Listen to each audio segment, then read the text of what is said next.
आइए बच्चों, आज हम बात करेंगे रियल नंबर के एक्सरसाइज 1.2 के क्वेश्चन के बारे में।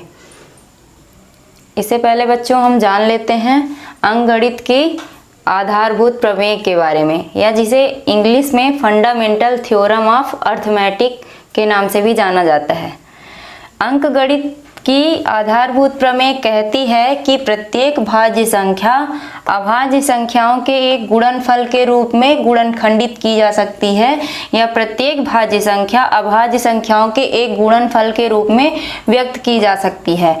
इसके अनुसार एक दी हुई भाज्य संख्या को अभाज्य संख्याओं के एक गुणनफल के रूप में बिना यह ध्यान दिए कि अभाज्य संख्याएं किस क्रम में आ रही हैं, एक अद्वितीय प्रकार से गुणनखंडित किया जा सकता है। इसके लिए बच्चों हम एक एग्जाम्पल ले लेते हैं, जिससे आपको समझ में आ जाएगा कि किसी भी भाज्य संख्या को अभाज्य संख्याओं के एक गुणनखंड या गुणनफल के रूप में बिना यह ध्यान दिए व्यक्त किया जा सकता है कि जो अभाज्य संख्याओं का गुणनखंड है वो किस क्रम में आ रहा है। इसके लिए हम एक एग्जाम्पल ले लेते हैं। हम 2 गुणे 3 गुणे 5 गुणे 7 को वही मानते हैं जो 3 गुणे 5 गुणे 7 गुणे 2 को माना जाता है। अर्थात जैसे 2 गुणे 3 गुणे 5 गुणे 7 को मल्टीप्लाई करने पर जो वैल्यू आएगी वही 3 गुणे 5 गुणे 7 गुणे 2 को मल्टीप्लाई करने पर आएगी।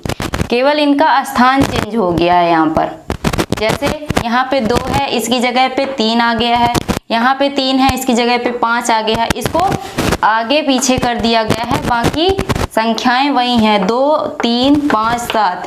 यहाँ पे भी 2 3 5 और 7 है। अर्थात हम कह सकते हैं कि एक प्राकृत संख्या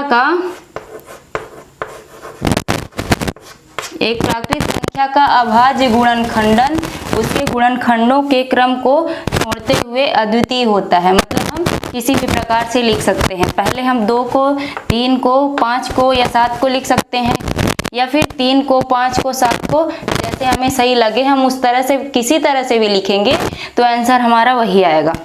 आइए बच्चों, एक्सरसाइज 1.2 के क्वेश्चन देखते हैं। फर्स्ट नंबर क्वेश्चन है, निम्नलिखित संख्याओं को अभाज्य गुणनखंडों के रूप में व्यक्त कीजिए। पहला नंबर है 140 या 140। इसको हम गुणनखंड के रूप में व्यक्त करेंगे। पिछली कक्षाओं में बच्चों आपने पढ़ा होगा कि गुणनखंड कैसे ज्ञात किया जाता है या फैक्टराइजेशन कैसे किया जाता है। 140 को हम क्या लिख सकते हैं, 2 गुणे 5 गुणे 7। ये कैसे आ गया, अगर आपको नहीं समझ में आ रहा है तो यहाँ साइड में हमने फैक्टराइजेशन करके दिखाया है। आप देख सकते हैं कि 140 का गुणनखंड हमने कैसे ज्ञात किया है और 140 का गुणनखंड कैसे ज्ञात किया जाता है। 140 के लिए इकाई अंक में 0 है बच्चों। इसके लिए हम सबसे पहले सोचेंगे कि इकाई अंक में 0 है तो ये संख्या किससे डिवाइड होगी। आप विभाज्यता नियम से जानते हैं कि जिस संख्या के इकाई अंक में 0 2 4 6 या 8 हो, वो संख्या सबसे पहले 2 से डिवाइड होती है या 2 से विभाजित होती है। तो 2 से आप 140 को डिवाइड करेंगे तो कितना आएगा, 70। 2 सत्ते 14 और ये 0। फिर 2 से फिर 0 है इकाई अंक में, तो फिर से ये 2 से डिवाइड होगा, तो 2 तिहाई 6 हो गया और 2 पंचे 10। अब इकाई अंक में 5 है, तो 5 के विभाज्यता नियम से हम जानते हैं कि जिस संख्या के इकाई अंक में 5 शून्य हो वो संख्या 5 से कटेगी या 5 से डिवाइड होगी।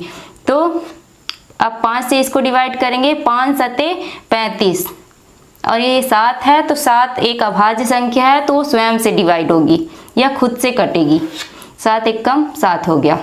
इसी तरह दूसरा नंबर है इसका 156 156। इसको भी हम इसी तरह से गुणनखंड कर लेंगे और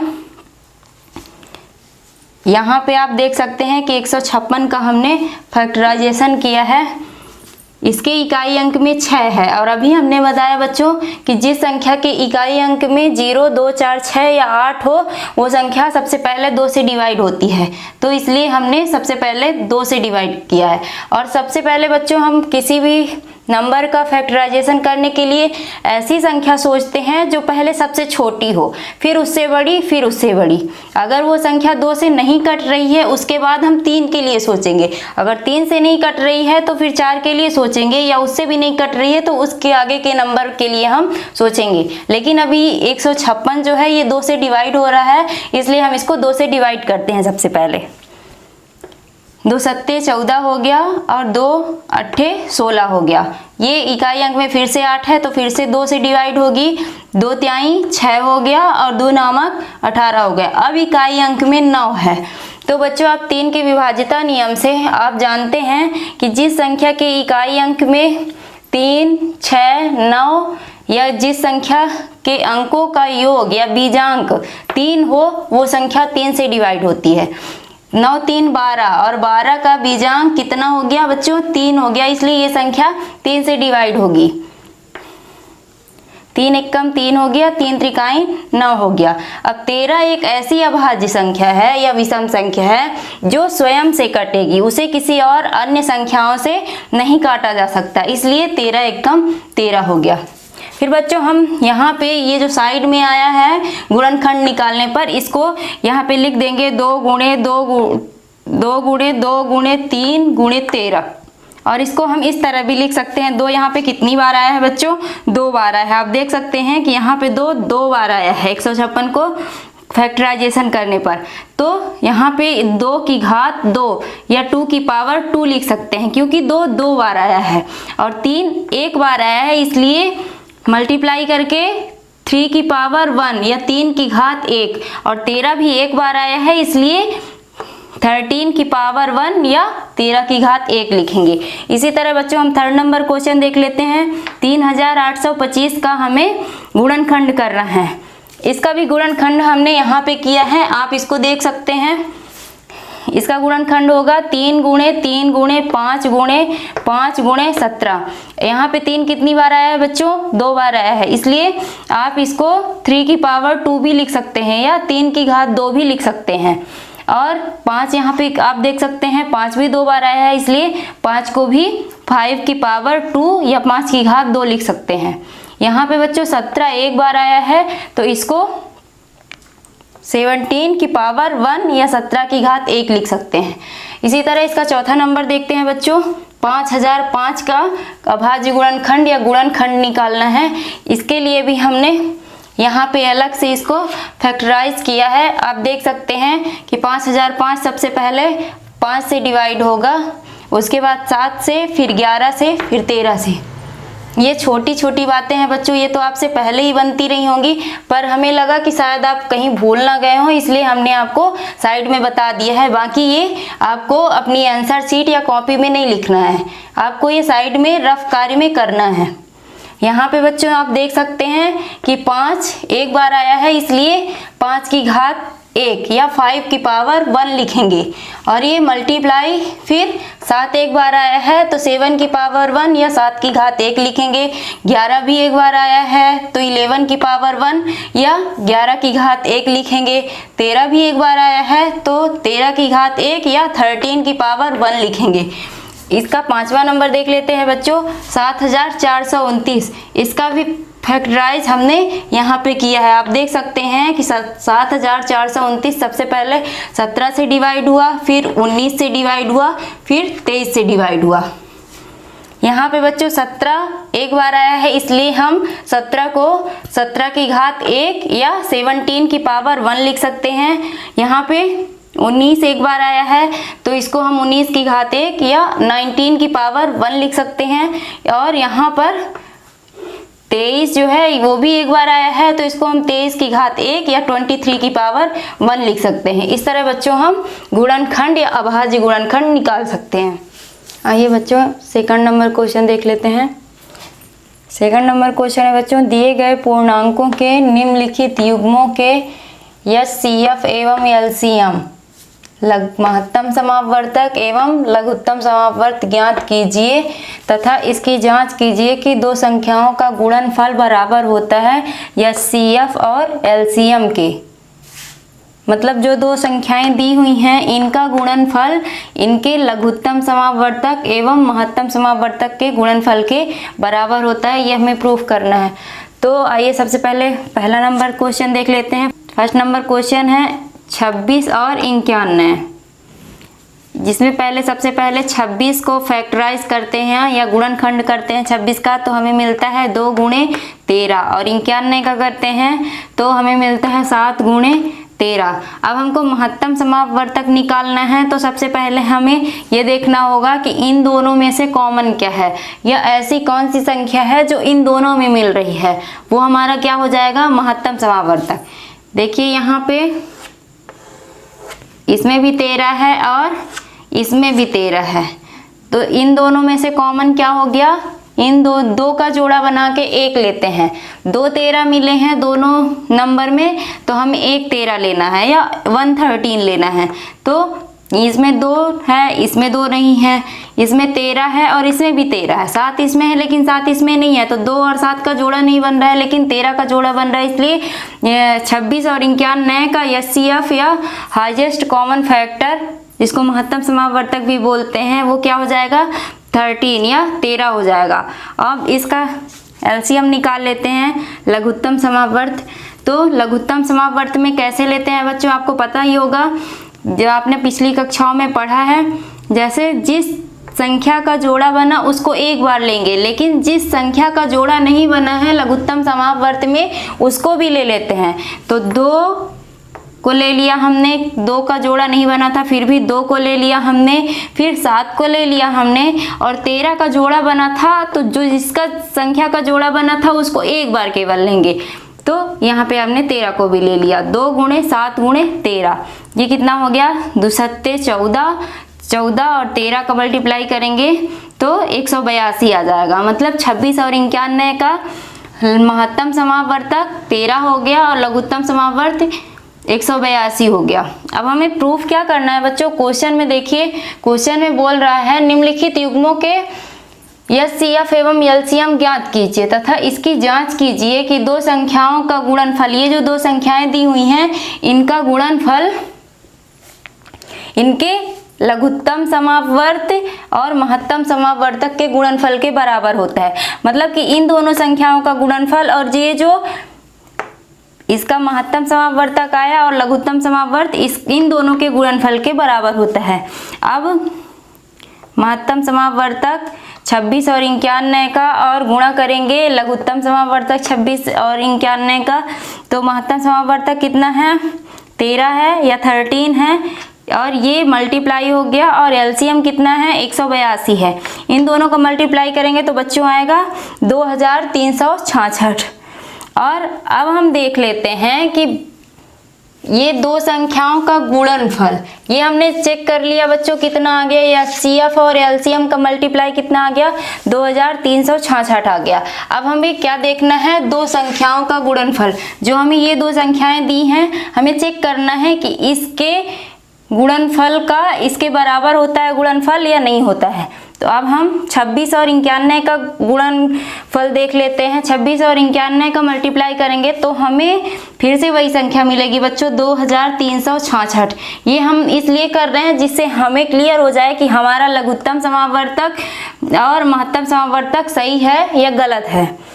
अतः HCF 26 91 का इंटू LCM 26 91 का बराबर होता है 26 इंटू 91 या 26 इंटू 91।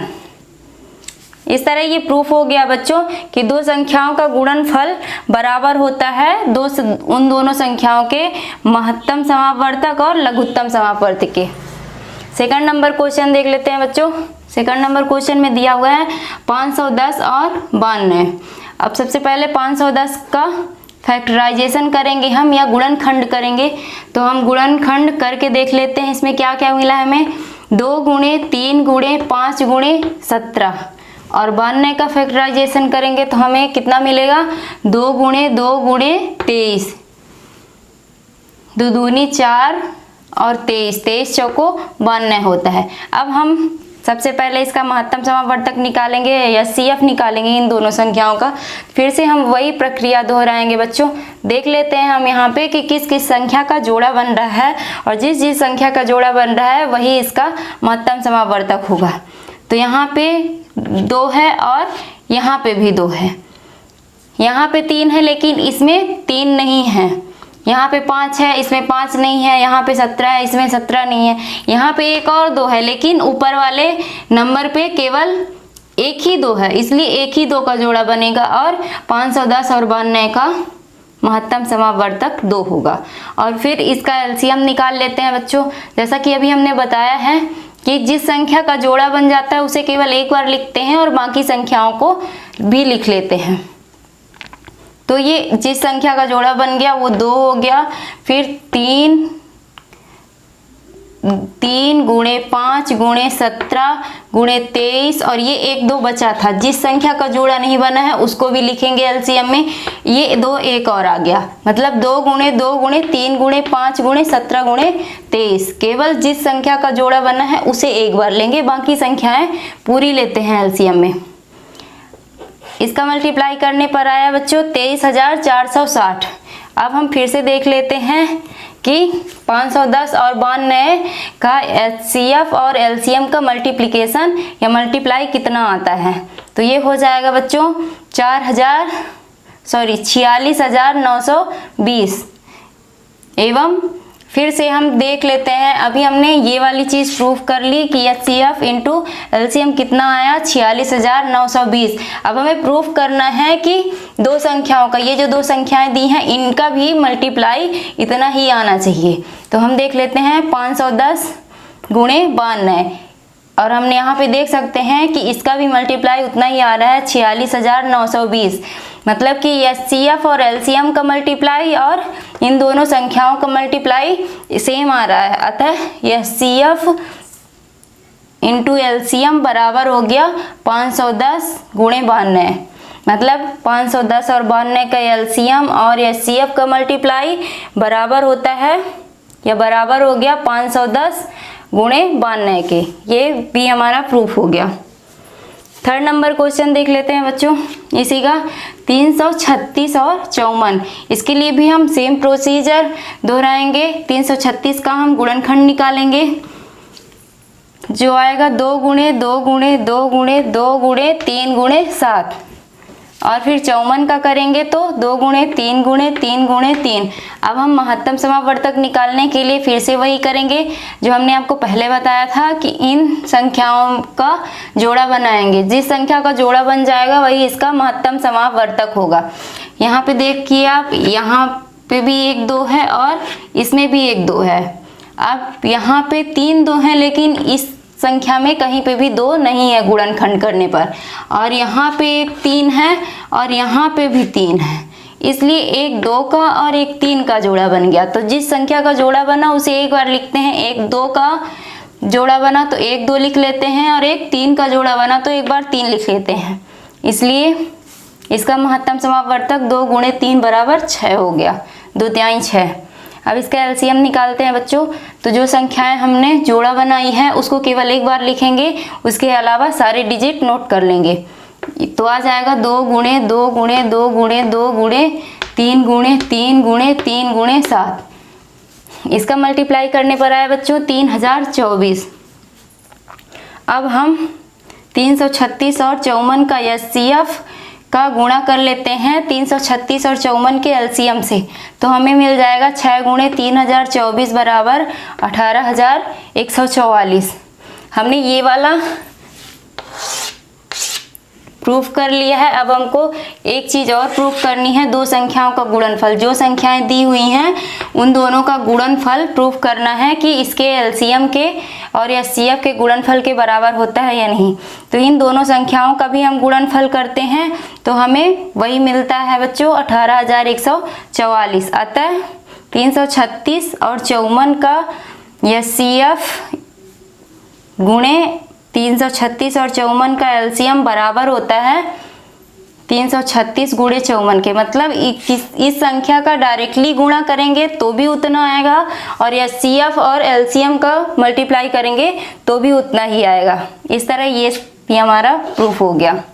आइए बच्चों थर्ड नंबर क्वेश्चन देख लेते हैं। थर्ड नंबर क्वेश्चन में है अभाज्य गुणनखंड विधि द्वारा निम्नलिखित पूर्णांकों के एचसीएफ और एलसीएम ज्ञात कीजिए।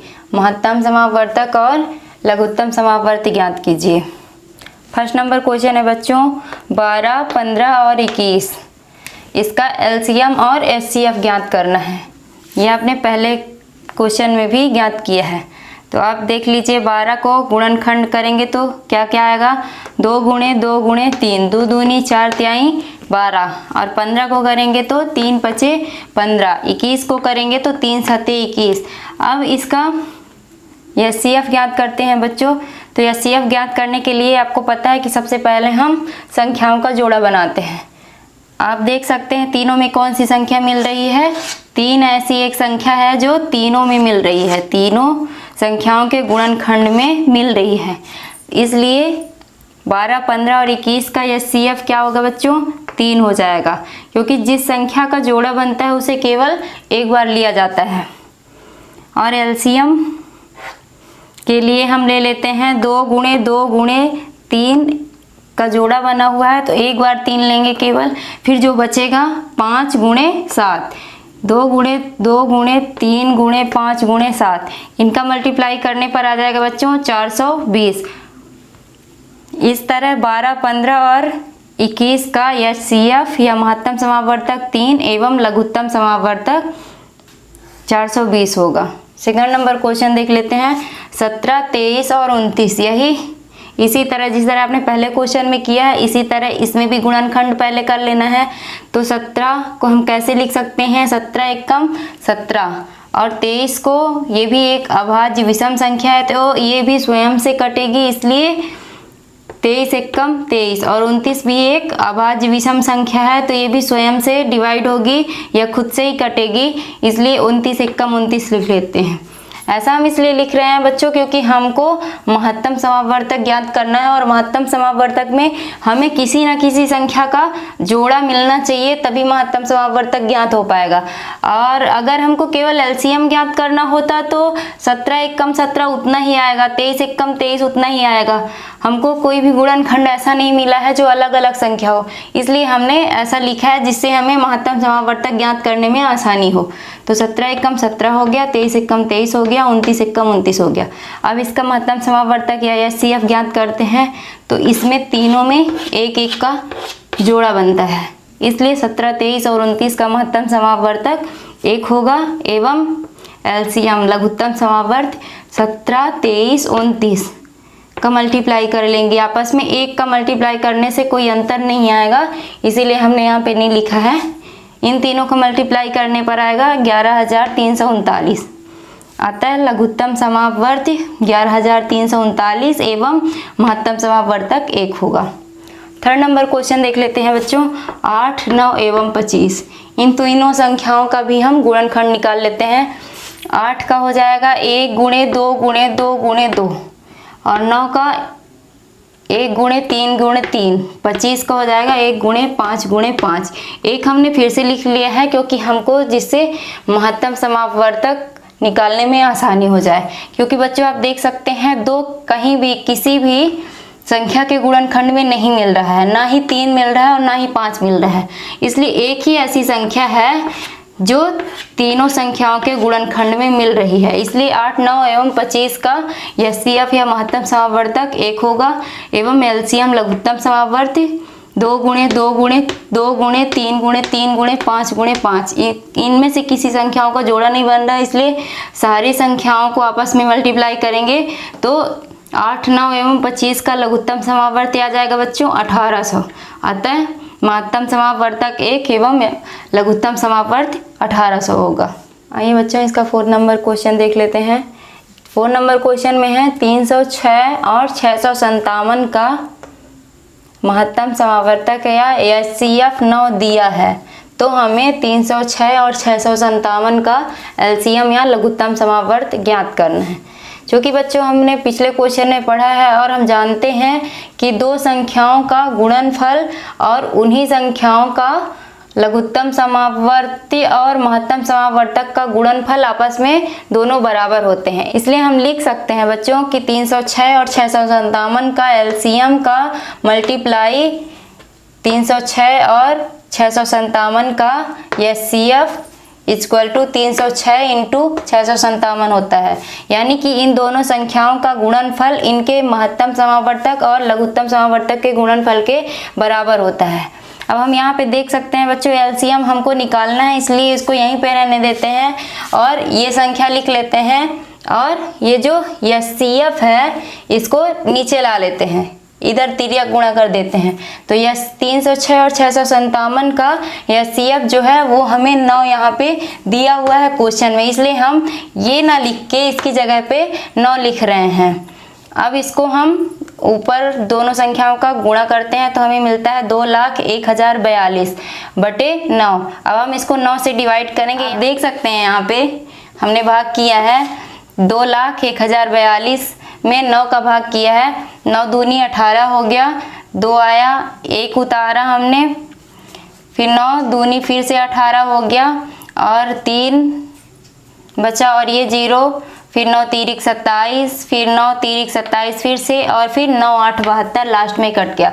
इस तरह 306 और 657 का जो एलसीएम है वो आ गया 22,338। अतः 306 और 657 का एलसीएम 22,338 होगा। आइए बच्चों नेक्स्ट नंबर क्वेश्चन देख लेते हैं। किसी खेल के मैदान के चारों ओर एक वृत्ताकार पथ है। कोई खेल का मैदान है जिसके चारों ओर एक वृत्ताकार पथ या रास्ता है। इस मैदान का एक चक्कर लगाने में सोनिया को 18 मिनट लगते हैं। जो वृत्ताकार पथ है या जो मैदान में वृत्ताकार रास्ता है उसका एक चक्कर लगाने में, राउंडिंग करने में सोनिया को 18 मिनट लगते हैं, जबकि इसी मैदान का एक चक्कर लगाने में रवि को 12 मिनट लगते हैं। तो मान लीजिए कि वे दोनों एक ही दिशा और एक ही स्थान और एक ही समय पर चलना प्रारंभ करते हैं, तो एक ही दिशा में वो कितने समय बाद पुनः प्रारंभिक स्थान पर मिलेंगे। मतलब एक ही स्थान, मतलब जहाँ से दोनों एक साथ चलना प्रारंभ करते हैं, एक ही स्थान, एक ही समय, एक टाइम पर और एक ही दिशा में। जिस दिशा से सोनिया जा रही है उसी दिशा से रवि भी जा रहा है, चलना प्रारंभ करते हैं। तो हमें ज्ञात करना है कि कितने समय बाद वे दोनों जिस जगह से चलना प्रारंभ करते हैं उसी जगह पर वापस आकर मिलेंगे। इसके लिए बच्चों हमको 18 और 12 का एलसीएम या लघुत्तम समावर्त निकालना होगा। इसके लिए सबसे पहले हम 18 का गुणनखंड देख लेते हैं।